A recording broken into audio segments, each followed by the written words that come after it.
સુરતની એસવીએનઆઈટી કોલેજમાં વિદ્યાર્થી રેગિંગ મામલે વિરોધ કરાયો છે। વિદ્યાર્થીઓએ પટ્ટા મારી બર્થડે સેલિબ્રેશન કર્યું હતું, ત્યારે એનએસયુઆઈ દ્વારા એસવીએનઆઈટી ખાતે વિરોધ કરાયો છે। ત્યારે એસવીએનઆઈટીના ડિરેક્ટરની પણ રજૂઆત કરાઈ। સુરતની એસવીએનઆઈટી કોલેજમાં વિદ્યાર્થી રેગિંગ મામલે વિદ્યાર્થીઓએ પટ્ટા મારી બર્થડે સેલિબ્રેશન કર્યું હતું। એનએસયુઆઈ દ્વારા એસવીએનઆઈટીમાં વિરોધ કરાયો છે। એસવીએનઆઈટીના ડિરેક્ટરોને પણ રજૂઆત કરાઈ છે। કોલેજ દ્વારા નક્કર પગલાં ભરવાની માંગ કરાઈ રહી છે। એનએસયુઆઈ કાર્યકરો દ્વારા ડિરેક્ટરને પોતાનો પટ્ટો કાઢી ટેબલ પર માર મારવામાં આવ્યો હતો, ત્યારે કોલેજ દ્વારા આ ઘટનાની ગંભીરતાથી નહીં લેવાનો આરોપ લગાવી પોતે પટ્ટા મારવા જણાવ્યું હતું। ધીરેન્દ્રસિંહ સોલંકી, એનએસયુઆઈ પ્રમુખ, સુરત શહેર।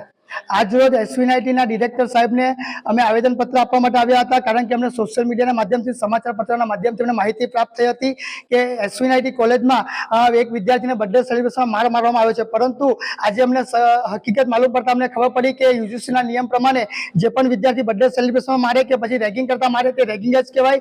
એટલે અમે આજે આ કુલપતિ ડિરેક્ટરે રજૂઆત કરવા માટે આવ્યા છીએ કે જે પણ ઘટના ઘટી છે એના પર તાત્કાલિક પગલાં લો અને કોલેજનું રેપ્યુટેશન બચે એ માટે તમે રજૂઆત કરો। પરંતુ જો તમારાથી કોઈ પણ પ્રકારની કાર્યવાહી ના થતી હોય તો મેં મારો પટ્ટો પહેરીને ડિરેક્ટર સાહેબને આપ્યો છે કે તમારાથી ના થતું હોય તો તમે લોકો અમને મારો અને તમારું દુઃખ વ્યક્ત કરો। પરંતુ આજે એસવીએનઆઈટી કોલેજ છે ત્યાં હજારો વિદ્યાર્થી ભણે છે અને એમનું ભવિષ્ય અહીંયા ઉજ્જવળ થતું હોય છે, પરંતુ ડિરેક્ટરની તાલમેલના કારણે અહીંયા અમે કોઈ પણ ગોબાચારી અને ડિરેક્ટરનો હાથ અમને લાગી રહ્યું છે, એટલા માટે અમે પટ્ટા આપીને અમે રોષ વ્યક્ત કર્યો છે। Bureau report Janadesh news, Surat.